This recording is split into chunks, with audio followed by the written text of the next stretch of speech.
ঢাকা চট্টগ্রাম মহাসড়কে পিকআপ ভ্যানে এসে প্রাইভেট কার থামিয়ে প্রবাসীর টাকাসহ সবকিছু লুট করে নিয়ে যায় ডাকাত দল। কুমিল্লা মুন্সিগঞ্জের বিভিন্ন এলাকায় প্রায়শই এ ধরনের ঘটনায় নিরাপত্তাহীনতায় স্থানীয়রা। যশোরে গত ৩ মাসেই খুনের ঘটনা ঘটেছে ১৪টি, থেমে নেই চুরি ছিনতাইও। আইন শৃঙ্খলা পরিস্থিতি নিয়ন্ত্রণে পুলিশের ভূমিকা নিয়ে প্রশ্ন আছে জনমনে। এই ঈদে জামা জুতো অ্যাক্সেসরিজের ডিসকাউন্ট।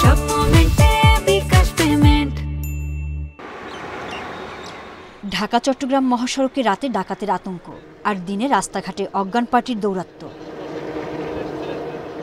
গত ১ মার্চ ভোর ৬:৩০টার দিকে চৌদ্দগ্রাম থানা থেকে ৫০০ মিটার দূরে মালয়েশিয়া ফেরত বিলাল হোসেনের প্রাইভেট কারটি টার্গেট করে ডাকাতরা।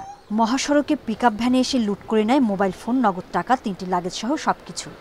রাস্তার সাইডে দিয়ে ফালা দিয়া এত বড় বড় চুরি, তারপরে কি রামদার মতন সবাই আছে। ঢাকা চট্টগ্রাম মহাসড়কের মুন্সিগঞ্জের ভবেরচর, কুমিল্লার দাউদকান্দি এবং চৌদ্দগ্রাম এলাকায় সম্প্রতি এমন বেশ কয়েকটি ডাকাতির ঘটনা ঘটে।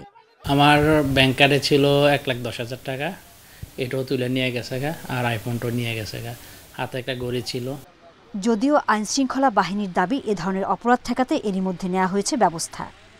এই হাইওয়েতে তো আসলে এখানে চেকপোস্ট বসানো সম্ভব না, এত দ্রুতগতির গাড়ি চেকপোস্ট থামানো সম্ভব না। তারপরে আমরা যেগুলা নাম্বারবিহীন পিকআপ আছে ওগুলো ধরার জন্য আমরা হাইওয়েকে বলেছি। যশোরে গেল ৩ মাসে খুন হয়েছেন ১৪ জন। এছাড়া ১৩টি ডাকাতি, ৪টি ছিনতাই ও শতাধিক চুরির ঘটনা ঘটেছে। এসব ঘটনায় পুলিশের কঠোর তৎপরতা নেই বলে অভিযোগ নগরবাসীর। আড়াই মাস হতে গেল, আমাদের একটা টায়ার উদ্ধার, আমার তালা কেটে একবার দুর্ধর্ষ ডাকাতি ভাই। যশোরে আইনশৃঙ্খলা পরিস্থিতির অবনতি ও অন্যান্য অভিযোগে ১৭ ফেব্রুয়ারি প্রত্যাহার করা হয় পুলিশ সুপার জিয়াউদ্দিন আহমেদকে। সোহেলি জাহান, ইন্ডিপেন্ডেন্ট নিউজ।